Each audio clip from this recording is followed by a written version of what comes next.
असबाब के तहत सारे काम करते थे। जहाँ जहाँ तक असबाब साथ देते गए तो जुल्करनैन जो है वो जाते गए, जहाँ असबाब ने साथ छोड़ दिया तो जुल्करनैन जो है वो आगे नहीं चल सके। अच्छा जी, ये जुल्करनैन कौन है, कहाँ से हैं, ज़माना क्या है इनका, तो इस हवाला से चंद बातें जो है वो मैं अर्ज़ कर देता हूँ।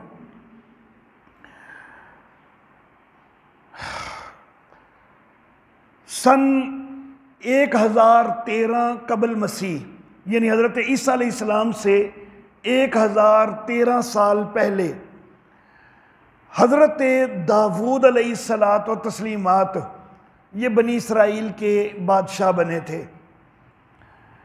फिर से सन 973 कबल मसीह यानी हज़रत मूसा से ईसा से पहले 973 कबल मसीह में हज़रत सुलेमान अलैहिस्सलाम वो बनी इसराइल के हुक्मरान बने।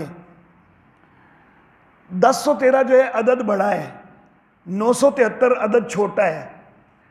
तो लेकिन ज़माना है कि 1013 साल पहले मूसा ईसा अलैहिस्सलाम से, तो वो ज़्यादा पहले का ज़माना है, और 973 साल पहले वो उतना पहले का नहीं है, ये बाद का ज़माना है। बज़ाहिर छोटा अदद है लेकिन ये ज़माना बाद का है, ये मनफी की तरफ चल रहा है मामला। हज़रत सुलेमान अलैहिस्सलाम की जब वफ़ात हो गई उसके बाद यहूदी रियासत जो है वो दो हिस्सों के अंदर तकसीम हो गई थी। शुमाली रियासत जो है उसका नाम इसराइल और उसका दारुल हुकूमत समारिया। जो जनूबी रियासत है उसका नाम यहूदा और दारुल हुकूमत जो उसका था वो यरूशलेम। इनमें से जो जनूबी रियासत थी उसके ऊपर तो हज़रत दाऊद अलैहिस्सलाम के ख़ानदान की ही हुकूमत कायम रही। शुमाली रियासत कुछ और लोगों के हत्थे चढ़ गई। बहरहाल कुछ अरसा तक ऐसे ही मामला चलता रहा। उस दौर में दो बड़ी सल्तनतें थीं, एक असीरिया और दूसरी बाबल। उस दौर में उनको गोया के सुपर पावर करार दिया जाता था। असल सुपर पावर जो है वो हमेशा सिर्फ अल्लाह ही की है, लेकिन लोगों के कहने के मुताबिक दौरे हाज़िर में अमेरिका सुपर पावर है। कुछ थोड़ा सा माजी में चले जाएं तो रूस और अमेरिका को सुपर पावर समझा जाता था, लेकिन हकीकी सुपर पावर जो है वो तो अल्लाह की है। बहरहाल लोगों के मुहावरे के मुताबिक उस दौर की दो सुपर पावर असीरिया और बाबल थी। 723 कबल मसीह या 721 कबल मसीह, इसमें असीरिया का एक हाकिम था शालमानेसर पंजम। उसने इसराइल के ऊपर कब्जा कर लिया और असीरिया वाले फिर इसराइल के ऊपर ये काबिज रहे, इनकी हुकूमत चलती रही। 612 कबल मसीह में असीरिया वाले जो हैं इनको जवाल हो गया और बाबल वाले जो हैं उन्होंने इसराइल के ऊपर कब्जा कर लिया।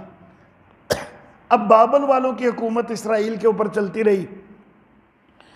587 कबल मसीह या 586 कबल मसीह में यही जो बाबली हुक्मरान थे जो कि इसराइल पर पहले ही कब्जा कर चुके हुए थे, इन्हीं में से एक बंदा बुख्ते नसर, जिसको बनूकद नज़र भी कहा जाता है, इसने यहूदा वाली रियासत जो कि उससे पहले हज़रत दाऊद अलैहिस्सलाम की नस्ल में चली आ रही थी उसके ऊपर भी कब्जा कर लिया। तो गोया कि पूरे इलाके के ऊपर अब बाबलियों की हुक्मरानी हो गई। ये जो बाबलियों की हुक्मरानी हुई है इसमें बुख्ते नसर ने जो बैतुल मक़दस हैकल सुलेमानी हज़रत सुलेमान अलैहिस्सलाम का तामीर करदा उसको भी जला के राख कर दिया था और तौरात के सारे नुस्खे भी जो है वो जला दिए गए। बहुत ज़्यादा नुकसान पहुँचाया। यहूदी बहुत बड़ी तादाद में कत्ल कर दिए गए। बाकी जितने कुछ यहूदी बचे और उनकी ख्वातीन, बच्चे, बूढ़े वगैरह, तो उनको कैदी बना लिया गया। तो बहरहाल बहुत ज़्यादा जो है नुकसान पहुंचाया बुख्त नसर ने। उसके बाद ये कौम कुछ अरसा महकूम रही है, यहाँ तक कि ईरान का एक हुक्मरान खोरस 539 कबल मसीह या 538 कबल मसीह में इस खोरस ने बाबल फतह करके यहूदियों को बाबलियों से निजात दिलाई। यही जो खोरस है ना, ये जुल्करनैन है हमारी तहकीक के मुताबिक। अल्लाह अल्लाह। ये जो खोरस है, यहूदी रवायत में इसका नाम खोरस, फारसी रवायत में इसको कोरश, काफ कशवाली के साथ, कोरश शीन के साथ, अरब लोग इसको कै खुसरू कहते हैं, यूनानी लोग इसको साइरस कहते हैं, लेकिन नाम एक ही शख्सियत के हैं मुख्तलिफ। ये मुख्तलिफ नाम जो सारे बताने होते हैं ना, उसकी वजह ये होती है कि मैं मसलन बताता हूँ कि खोरस था, कल को आप किसी तारीख की किताब में पढ़ेंगे जी वो साइरस था, तो आप मुगालते में पढ़ देंगे जी कि उस्तादों ने खोरस आख्या सी, इतने साइरस लिखे है। तो इसलिए मैं बता रहा हूँ कि ये दोनों एक ही हैं।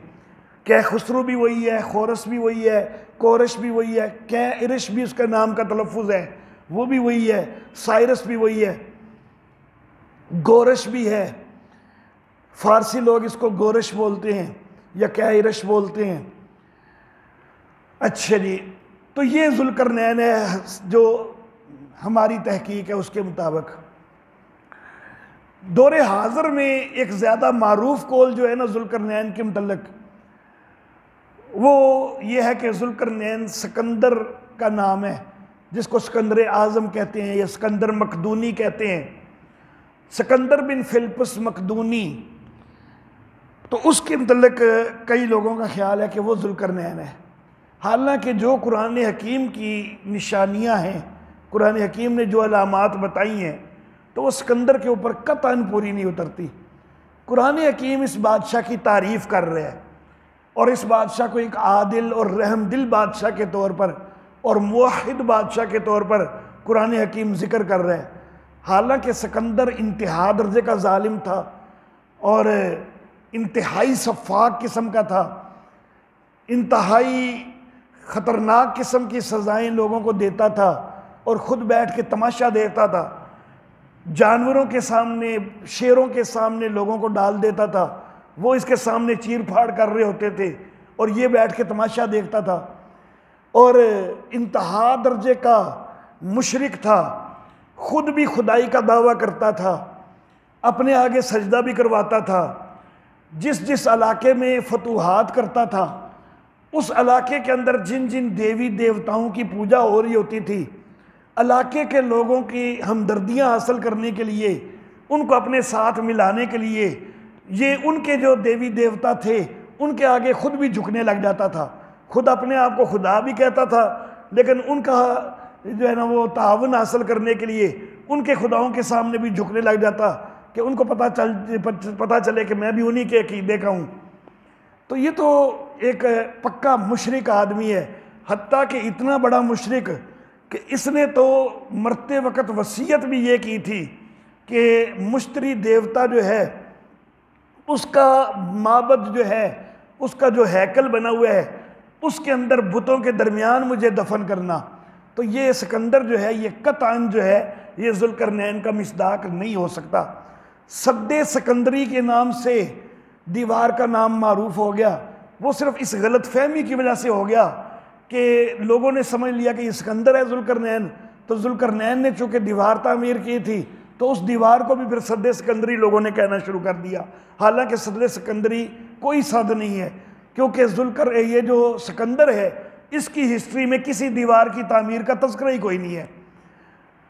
फिर कुरान हकीम ने जो मुहिम्मात ज़िक्र की हैं जुल्करनैन की, तो उनमें सबसे पहली मुहिम जो है वो मगरबी सिमत में है। हालांकि सिकंदर ने जितनी फतूहात की हैं, तो उनमें कोई एक फतह भी ऐसी नहीं है कि जो उसने अपने इलाके से मगरबी सिमत में की हो। सारी उसकी फतूहात उसके इलाके से मशरकी सिमत में हैं। तो इसलिए ये कई सारी बातें हैं कि जिनसे पता चलता है कि सिकंदर जो है वो इसका मिस्दाक कतन नहीं है। अल्लाह अल्लाह।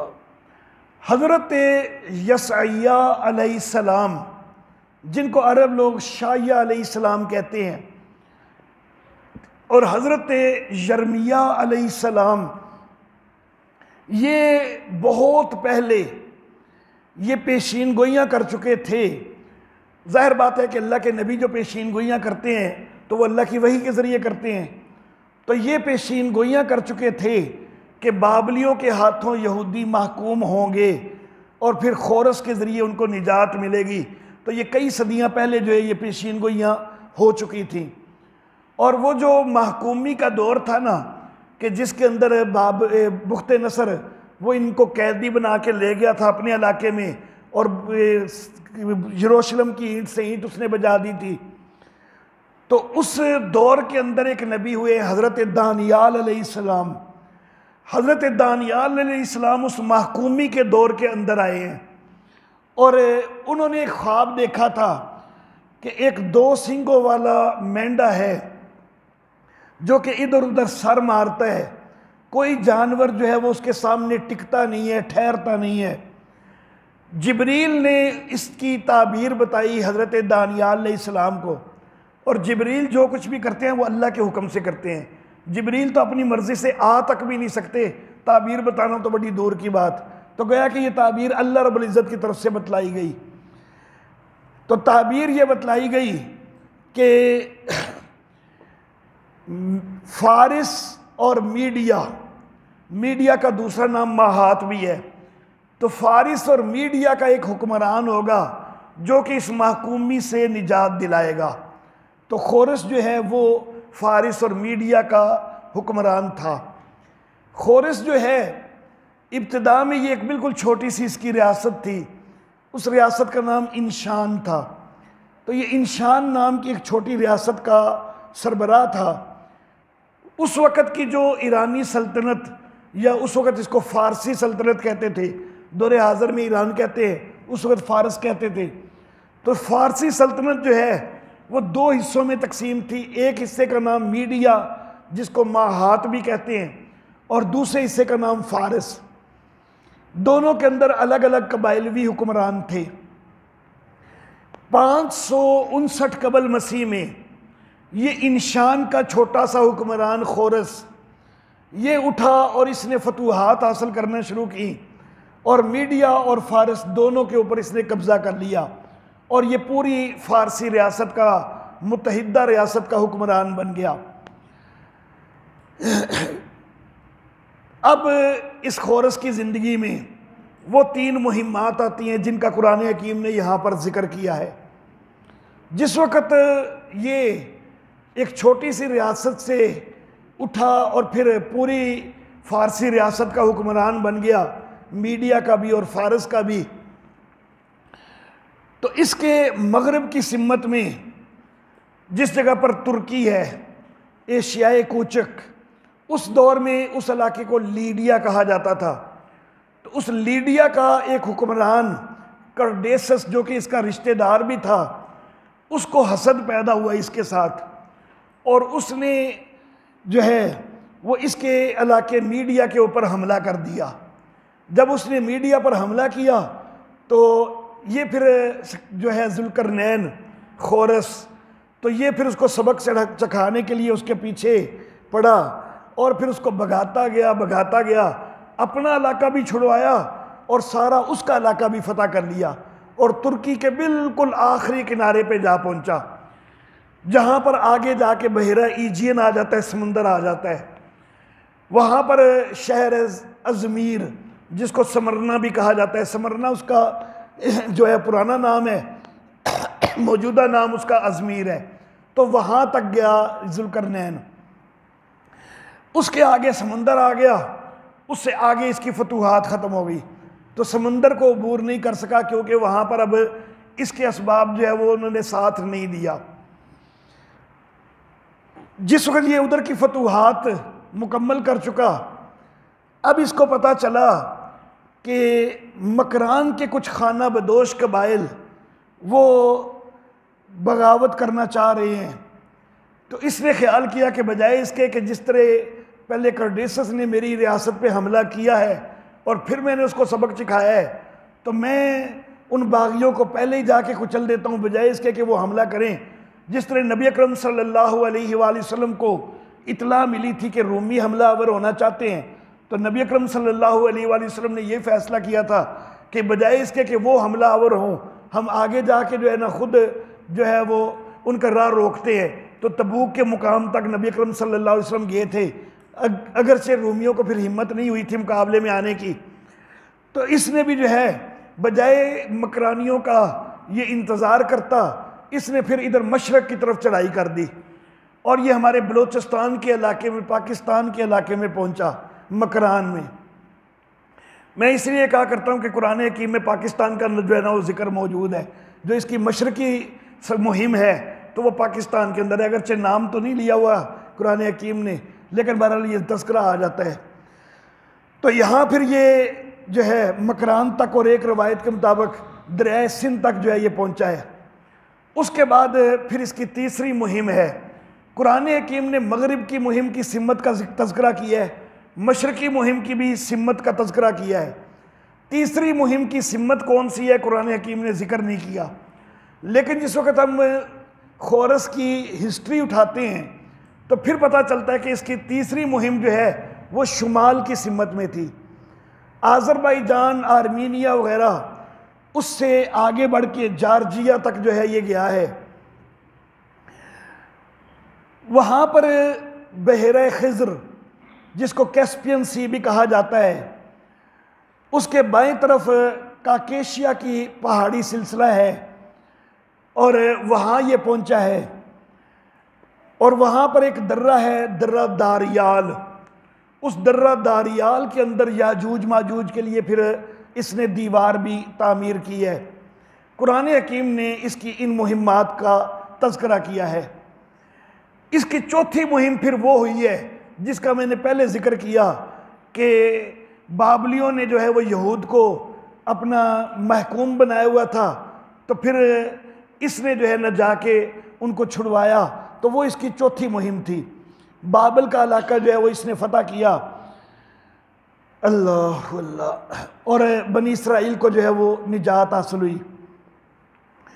बुख्ते नसर जो है जिसने बाबलियों को महकूम किया था, ये बनी इसराइल को महकूम किया था, तो बुख्ते नसर के बाद उसका जानशीन बना था नायूनी 10 नाम का हुक्मरान। लेकिन उसने कुछ अरसा बाद हुकूमत बैल शाहजार के सुपुर्द कर दी। ये बैल शाहजार जो है ये बड़ा सफ़ाक किस्म का था, बुख्ते नसर की तरह ये बड़ा जालिम था। तो इसके मजालिम से तंग आकर बाबल की जो अपनी राया थी उसने एक वफद भेजा था ये जुल्करनैन की तरफ, खोरस की तरफ, जिस वक़्त वो शुमाली मुहिम के अंदर मसरूफ़ था, तो बल्कि मशरक़ी मुहिम जिस वक़्त उसमें मसरूफ़ था, तो उस वक़्त एक वफद मिला था कि हमें भी जो है ना हमारे हुक्मरान से निजात दिलाइए।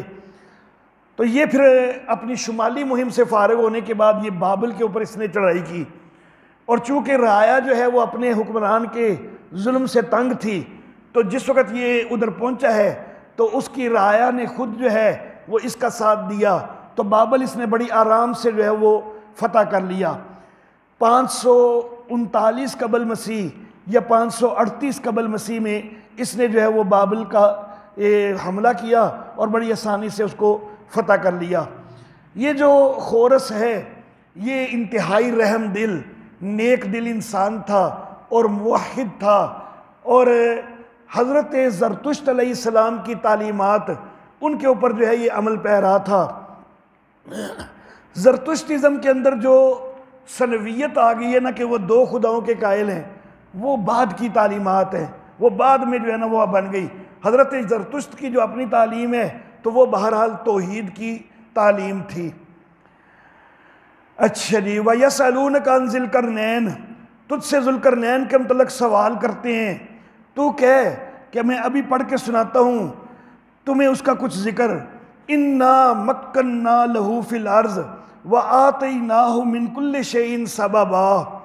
इन्ना हमने, मक्कन्ना में फिर ना ज़मीर हमने, आगे आतैना फिर ना ज़मीर हमने, तो अल्लाह कितनी ताकीद कर रहे हैं कि हमने तो गोया कि उसके इख्तियार की नफ़ी कि तुम लोग समझते हो बड़ा मुख्तार कुल था, नहीं, हमने उसको ज़मीन में ठिकाना दिया था, हमने उसको जो है वो असबाब मुहैया करके दिए थे, हर किस्म के असबाब हमने दिए। फ़अतबा सबबा, वो एक सबब के पीछे चला, यहाँ तक कि जब सूरज के डूबने की जगह पे पहुँचा, ये सूरज डूबने की जगह मुराद है कि मगरबी सिमत में पहुँचा, कि आगे उसको महसूस होता था कि समंदर के अंदर सूरज डूब रहा है। वाजदहा तगरुबु फी ऐनिन हामियातिन, पाया उसको कि वो डूब रहा है एक दलदली नदी में। सूरज जो है किसी नदी के अंदर नहीं चला जाता, बल्कि वो ज़मीन के इर्द गिर्द उसकी ज़ाहिरन गर्दश होती है रोज़ाना की। असल में तो ज़मीन घूमती है, लेकिन ज़ाहिर यूँ लगता है कि सूरज उधर से ऊपर हुआ है, फिर उधर से नीचे चला गया है, वो डूब गया है, फिर नीचे से होता हुआ अगले दिन इधर से तलू है। किसी दलदली नदी के अंदर तो नहीं जाता। अल्लाह कह रहे हैं कि उसको पाया एक दलदली नदी के अंदर डूबता, तो ये उसको पाया से मुराद है कि इनका अपना तासुर ये था। ये नहीं कि अल्लाह ये कह रहे हैं कि दलदली नदी के अंदर सूरज डूब गया, वो नहीं कह रहे, बल्कि इसका तासुर ये था, इसको यूँ महसूस हो रहा था क्योंकि आगे वो समुंदर ही समुंदर था। अब है तो आगे समुंदर, लेकिन अल्लाह रब्बुल इज़्ज़त कह रहे हैं ऐनिन हामिया, एक दलदली नदी। ये क्यों अल्लाह फरमा रहे हैं, हालांकि है तो बहुत बड़ा समुंदर। तो असल मामला ये है ना कि अल्लाह रब्बुल इज़्ज़त के लिए तो बड़ी बड़ी चीज़ें भी बहुत मामूली हैसियत रखती हैं, और लोग ज़ुल्करनैन को मुख्तार कुल समझते हैं ना, तो अल्लाह ने ज़ुल्करनैन के इख्तियार की नफ़ी करनी थी कि भाई आगे था क्या, बस एक नदी तो थी, तो उसको भी अबूर कोई नहीं कर सका। तो ये सिर्फ उसके इख्तियार की नफ़ी जो है वो पूरी तरह करने के लिए अल्लाह रब्बुल इज़्ज़त ने ताबीर ये की है कि एक दलदली नदी। वह वजदा इंदहा कौमन, उसके पास एक कौम को पाया। कुल्ना या ज़ुल्करनैन, हमने कहा कि ए ज़ुल्करनैन, अगर तू चाहे तो इनको सज़ा दे या तो इनके अंदर अच्छी चाल चले, क्योंकि उन लोगों ने हमला किया था ना, लीडिया के हुक्मरान ने हमला किया था। अब वो इलाका फतह हो गया तो इख्तियार दिया कि आप इनको सज़ा भी दे सकते हैं, माफ़ी भी दे सकते हैं। इन लफ्ज़ों से बज़ाहिर ये लग रहा है कि ज़ुल्करनैन जो है वो अल्लाह का नबी है, क्योंकि यहाँ पर अल्लाह कह रहे हैं कि हमने जो है उनको ये दोनों जो हैं वो चीज़ें दी कि या तो उनको सज़ा दे, कुल ना, हमने कहा या ज़ुल्करनैन, ए ज़ुल्करनैन। अब ये कुल ना की जो निस्बत है, इससे बज़ाहिर लग रहा है कि ये अल्लाह के नबी हैं कि जिनके ऊपर वही आई है, लेकिन जमहूर की राय इसके ख़िलाफ़ है। जमहूर की राय ये है कि ये अल्लाह का नबी नहीं है, अल्लाह का वली है। तो फिर ये कुल ना का लफ्ज़ जो इस्तेमाल हुआ है, तो इसकी फिर मुफस्सिरीन ने मुख्तलिफ तौजीहात की हैं। कुल ना का कि एक तो जी ये कि इल्हाम के ज़रिए हमने उसको ये बात कही कि आप सज़ा भी दे सकते हो और इनको छोड़ भी सकते हो, एक ताबीर ये की गई है। और दूसरा ये कि ज़ुबान हाल भी हो सकता है कि जिस तरह उनके जो है वो कंट्रोल मिल गया ना, तो कंट्रोल मिलना ये ज़ाहिर कर रहा था कि हमने उसको इख्तियार दे दिया है कि इनको सज़ा देनी है तो सज़ा दे दो, इनको छोड़ना है तो छोड़ दो। तो ये एक इस्तिआरे के तौर पर भी हो सकता है। काल ज़ुल्करनैन ने कहा, बहरहाल जो कोई ज़्यादती करेगा तो उसको हम सज़ा देंगे, यानी अभी तो हम इनके ऊपर गालिब आ गए हैं, तो गालिब आके तो अब हमने उनसे वो बदला तो ले लिया है कि जो इन्होंने हमारे इलाके पे हमला किया था, हमने उनके इलाके पे हमला कर दिया, गालिब भी आ गए हैं, तो वो बदला तो हो गया पूरा। मज़ीद अगर ये कोई ख़राबी करेंगे तो हम सज़ा देंगे। फिर सिर्फ हम ही सज़ा नहीं देंगे, अगर ये कोई गुनाह का काम करेंगे, ज़्यादती करेंगे, सुम्मा युरद्दु इला रब्बिही, तो वो जो भी गलती करेगा तो अपने रब की तरफ भी तो उसने लुटाया जाना है, और रब उसको सज़ा देगा, बड़ी सज़ा, बड़ी मार वाली सज़ा देगा उसको। मैं तो सज़ा दूंगा तो थोड़ी बहुत ही दूंगा ना, लेकिन असल सज़ा जो है वो तो अल्लाह के पास से मिलेगी गुनाहों की। व अम्मा मन आमना व आमिला सालिहा फलहू जज़ा अनिल हुस्ना, और बहरहाल वो जो ईमान लाया और नेक अमल किए तो उसके लिए तो अच्छा बदला है। यानी जो गुनाहगार होगा, कुफर की राह इख्तियार करेगा, मैं भी उसको कुछ ना कुछ सरजनिश करूँगा, अल्लाह के यहाँ भी उसकी सज़ा है। लेकिन जो ईमान वाला है, यहाँ पर अजर की निस्बत अपनी तरफ बिल्कुल नहीं की, सज़ा की निस्बत तो कुछ अपनी तरफ की और कुछ अल्लाह की तरफ की, और कहा कि बड़ी सज़ा तो अल्लाह की तरफ से है, और अजर की निस्बत जो है वो अपनी तरफ नहीं की। अगरचे एक बंदा कोई नेकी कर रहा है तो कोई हुक्मरान उसको कोई ना कोई इनाम वगैरह तो दे देता है, तो ये भी एक अजर की सूरत तो बनी जाती है ना। लेकिन वो जो इनाम वगैरह है ना, तो वो नेकी का अजर बनने की सलाहियत कोई नहीं रखता। अजर देने वाला असल में सिर्फ अल्लाह ही है, तो वो अल्लाह ही अजर देगा, इसलिए अजर की निस्बत उधर ही की है। वसनक़ूलु लहू मिन अमरिना युसरा, और हम कहेंगे अपने काम में आसानी की बात। सुम्मा अतबा सबबा, फिर वो एक और सबब के पीछे लगा, यहाँ तक के जब पहुँचा सूरज के निकलने की जगह, पाया उसको कि वो निकलता है एक ऐसी कौम पर कि जिनके परे कोई ओट भी नहीं थी, यानी उनके ऊपर बराह रास्त सूरज की शुआएं पड़ती हैं। कुछ मुफस्सिरीन ने यह कहा कि ये जो लोग थे इंतहाई उजड़ किस्म के लोग, लिबास तक भी इनको बनाना कोई नहीं आता था, तो कोई ओट नहीं थी, यानी लिबास तक की भी ओट कोई नहीं थी, और इनके ऊपर सूरज की शुआएं बराह रास्त जिस्म पर पड़ती थी। कज़ालिक, यूं ही है, वक़द अहतना बिमा लदैहि खुबरा, और हमें उसकी सारी खबर है, हमने उसकी सारी खबर को घेरे हुए है। सुम्मा अतबा सबबा, फिर वो एक तीसरे सबब के पीछे लगा। हत्ता इज़ा बलगा बैन सद्दैन, यहाँ तक के जब दो पहाड़ों के दरमियान पहुँचा तो उनके पीछे एक कौम को पाया, ला यकादून यफ़क़हून कौला, वो बात को भी करीब समझते नहीं थे, यानी पूरी तरह उनको बात तक भी समझ नहीं थी। उनकी बोली और थी, इनकी बोली और थी, तो तर्जुमान के ज़रिए बात हुई। कालू, कहने लगे, या ज़ुल्करनैन, ए ज़ुल्करनैन, इन्ना याजूज व माजूज मुफ़सिदून फ़िल अर्ज़, बेशक ये याजूज और माजूज ज़मीन के अंदर फसाद फैला रहे हैं, तो क्या हम तेरे लिए चंदा करें कि तू हमारे और इनके दरमियान एक दीवार खड़ी कर दे। काला, ज़ुल्करनैन ने कहा कि जो मुझको मेरे रब ने दिया है, तो वो जो कुदरत मेरे रब ने मुझे दी है तो वो बेहतर है। हाल बता तुम मेरे साथ ताआवुन करो अपनी ताकत के साथ कि मैं तुम्हारे और इनके दरमियान एक दीवार बना देता हूँ। मेरे पास लोहे के टुकड़े लाओ, यहाँ तक कि जिस वक़्त हत्ता इज़ा सावा बैन सदफ़ैन, यहाँ तक कि जब मैं उसको बराबर कर दूँ दो पहाड़ों के दरमियान, दो